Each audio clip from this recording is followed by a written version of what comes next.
என்னைய பேசுறது எல்லாமே தமிழ்நாட்டு மக்களை பேசுறது, என்னை விமர்சனம் செய்கிறதா இருக்கட்டும், என்னைய இழிவாக பேசுகிறதா இருக்கட்டும், என்னை அவதூறு பேசுறது எல்லாமே வந்து தமிழ்நாட்டு மக்களை பேசுறது தமிழ் அப்படின்ட்டு எல்லாத்தையுமே தமிழ்நாட்டு மக்களோட கனெக்ட் பண்ணிக்கிறாரு. இந்த முறை வந்து சரியானதா?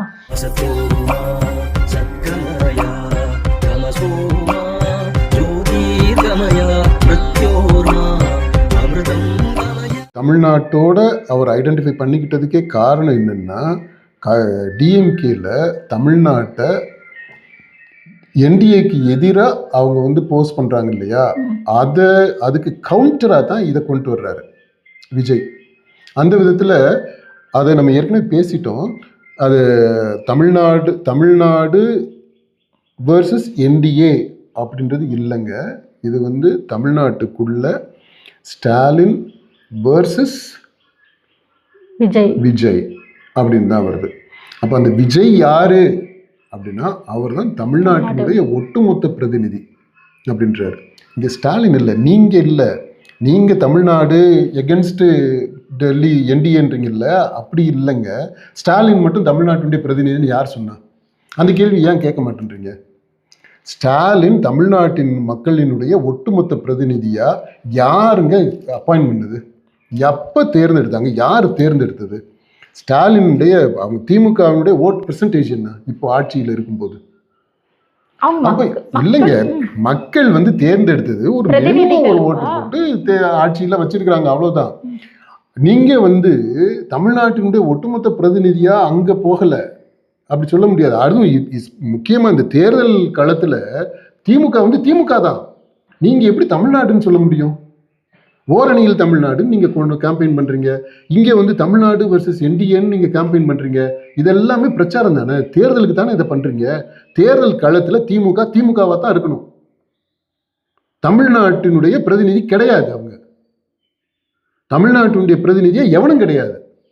இப்போ இதை உறக்க சொல்றதுக்கு தான் விஜய் வந்து ஒரு எக்ஸாஜரேட்டடா ஒரு ஸ்டாண்ட் ஒரு பொசிஷன் எடுக்கிறாரு. அவரும் நான் தமிழ்நாடு தானே சொல்றாரு. அதான் இதை கவுண்டர் பண்ணணும்னா, அப்ப நீங்க வந்து இவ்வளவு தூரம் கேம்பெயின் பண்ணிட்டு இருக்கீங்க, அரசு எந்திரத்தை முழுமையா முடுக்கி விட்டு எல்லாத்தையுமே நீங்க பண்ணிட்டு இருக்கிறீங்க, தமிழ்நாடு அப்படின்ட்டு நீங்க தமிழ்நாடோட ஐடென்டிஃபை பண்ணிக்கிறீங்க. அப்படின்னா ஒரு விஜய் ஏன் தமிழ்நாடோட தன்னை ஐக்கியப்படுத்திக்க முடியாது? அதை எப்படி நீங்க தப்புன்னு சொல்ல முடியும்? அதனால விஜய் தன்னை தமிழ்நாடு அப்படின்னு சொன்னது இதை கவுண்டர் பண்றதுக்கு தான். அதனால என்ன சொல்றாரு அப்படின்னா, நீ அங்க போய் சண்டை போடுறேன் அப்படின்ட்டு மக்கள் எல்லாம் திசை திருப்ப முடியாது. இப்போ போட்டி எங்க தெரியுமா? தமிழ்நாடு, ஒட்டுமொத்த தமிழ்நாடும் உங்களுக்கு எதிராக நிற்குது, இந்த திமுக ஆட்சிக்கு எதிராக இருக்கு. இந்த தமிழ்நாடு, ஒட்டுமொத்த தமிழ்நாட்டினுடைய ஏக பிரதிநிதி யாரு அப்படின்னா விஜய். ஏக பிரதிநிதி மட்டும் இல்ல, அவர் தான் தமிழ்நாடு. ஏன்னா அவர் தான் தமிழ்நாட்டில் இருக்கக்கூடிய எல்லா வீட்டிலையுமே அவர் தான் இருக்கிறாரு. இந்த தமிழ்நாடு தான் அவருடைய வீடு, பனையூர் கிடையாது. அதை ஏற்கனவே தெளிவுபடுத்திட்டாரு. என் வீடே தமிழ்நாடு தான். இங்க இருக்கக்கூடிய ஒவ்வொரு மக்களுடைய உள்ளம் தான் உள்ளம் பெரும் கோயில் ஊனுடம்பு ஆலயம் அப்படின்றது மாதிரி, அந்த மாதிரி இவர் விஜய் வந்து இங்க எல்லாமே மக்கள் தான். தமிழ்நாடு வேற அவர் வேற கிடையாது, தமிழ்நாட்டு மக்கள் வேற அவர் வேற, விஜய் வேற கிடையாது. அப்படி டோட்டலா ஐடென்டிஃபை பண்ணிட்டு அதான் சொல்றாரு, உயிரும் சதையும் ரத்தமும் என்னென்னமோ சொல்றாப்புல. அப்படியே ஐயோ, அவ்வளவு டென்ஷனா, அவ்வளவு வேகமா சொல்லணும்ன்ற அவசியம் எங்க இருந்து வந்துச்சுன்னு தெரியல. ஆனா அவர் சொல்றாரு. அப்படி சொன்னதுக்கு காரணம் என்னன்னா இதுதான், இதை பிரேக் பண்ணணும். இது ரொம்ப ஸ்ட்ராங்கா போய்கிட்டு இருக்கு. இது கொஞ்சம் எடுபடுறது மாதிரி தெரியுது, மக்கள் மத்தியில அதுக்கு ஒரு வெல்கம் இருக்கிற மாதிரியும் தெரியுது.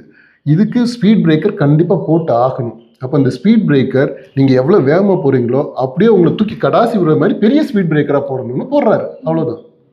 அப்புறம் இன்னொரு விஷயம் சொல்லியிருந்தாரு, திமுக அறிவாலயம் பக்கம் யார் போனாலும் கூப்பிட்டு வந்து அவங்க கல்லாப்பெட்டி நான் பேர் வச்சிருக்கேன் அப்படிங்கிற மாதிரி சொன்னாரு. இது வந்து இவர்கிட்ட யாரும் வரலங்கிற விரக்தியில தான் இந்த மாதிரி பேசிட்டு இருக்காரா? கண்டிப்பா. அது இந்த கல்லாப்பெட்டி கதை, அப்புறம் இந்த ஷேர் ஆட்டோ கதை, அது ஆதவர்ஜுனா பேசும்போது ஷேர் ஆட்டோ இடையே இந்த ஷேர் ஆட்டோ கூடல இப்போ போகிறதுக்காக எவ்வளவு ட்ரை பண்ணிக்கிட்டு இருந்தாங்க இவங்க பூரா. நம்ம இப்போ தெரியாதா?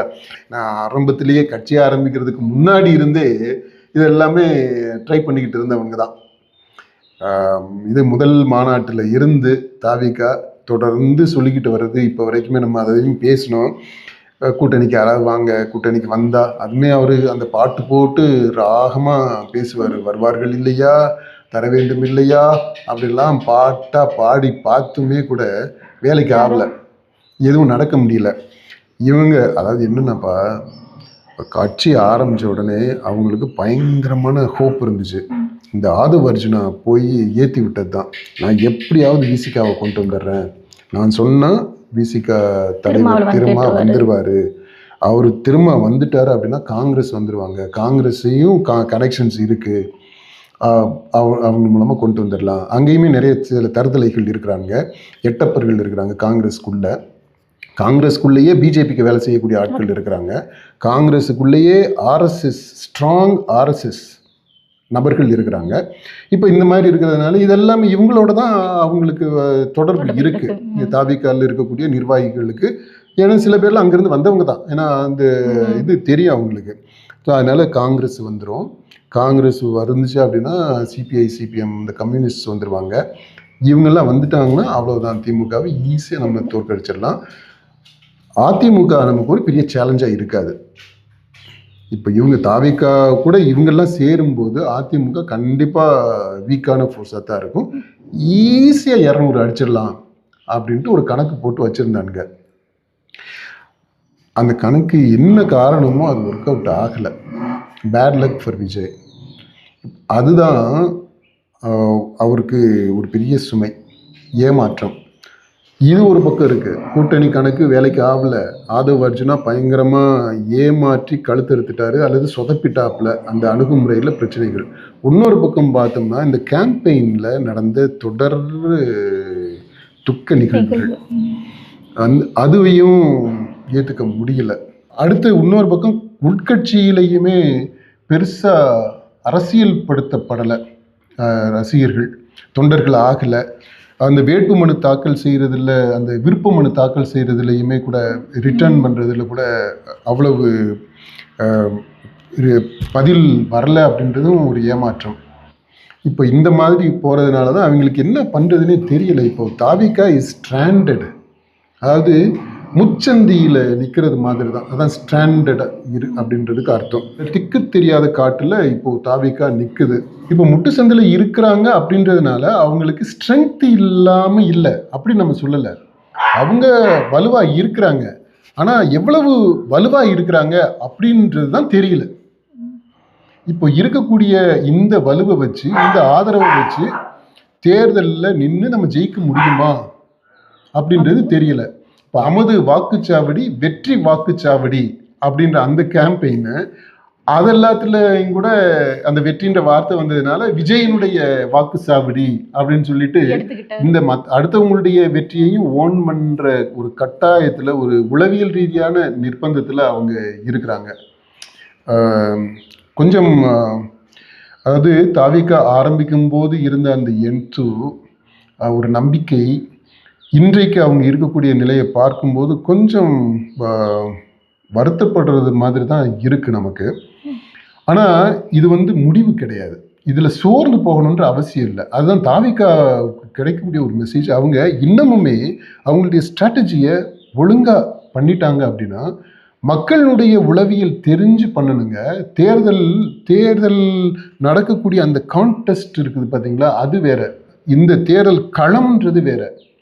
இதை எல்லாத்தையுமே இந்த சினிமா பாணியில் ஹீரோ வில்லன்னு கொண்டு போயிட முடியாது. ஹீரோ வில்லன் கண்டிப்பாக வேணும், தேர்தல் களத்துலையுமே ஒரு ஹீரோ ஒரு வில்லன் வேணும். வில்லனா இப்போ நம்ம திமுகவை ஸ்டாலினை சொல்லியாச்சு, ஹீரோவா முன்னிறுத்துறோம் பார்த்தீங்களா, அந்த ஹீரோ எப்படிப்பட்ட ஹீரோவா இருக்கணும் அப்படின்றதுல தான் பிரச்சனை வருது. அதை சரியாக இவங்க ஷேப் பண்ணலை. விஜய்ன்ற அந்த இமேஜை, ஹீரோ இமேஜை திரையில் பண்ணுறது ஈஸியாக இருந்துச்சு அவங்களுக்கு. ஏன்னா அது ஒரு ஸ்டீரியோ டைப்பு, ஒரு டெம்ப்ளேட்டு, அதில் அப்படியே கதையை சொல்லிட முடியும், அந்த ஹீரோவை ஷேப் பண்ணிட முடியும். அதில் கொஞ்சம் கொஞ்சம் வேரியேஷன்ஸு நம்ம கொண்டு வந்துக்கலாம். ஆனால் இங்கே வரும்போது இது வேறு ஒரு களம், இது அரசியல் களம், தேர்தல் அரசியல் களம், மக்களுடைய வாழ்வோடு அன்றாட வாழ்வோடு பின்னி பிணைந்த தேர்தல் அரசியல் களம். இந்த களத்தில் ஒரு ஹீரோவாக ஒருத்தரை முன்னிறுத்தணும் அப்படின்னா அந்த டைனாமிக்ஸ் வேற, அந்த ஹீரோவை இவால்வ் பண்ணுற அந்த ப்ராசஸ் அது வேற. இங்கே தான் அந்த தடுமாற்றம் நிகழ்ந்துக்கிட்டு இருக்கு. அதை அவங்க சார்ட் அவுட் பண்ணிட்டாங்க அப்படின்னா தாவேகாவுக்கு வாய்ப்புகள் இருக்கு அப்படின்றத நம்ம சொல்லலாம். இல்லை இது இன்னொரு விதத்தில் சொல்கிறேன்னா தாவேகாவிற்கு இனி வாய்ப்பே இல்லை அப்படின்னு சொல்ல முடியாது.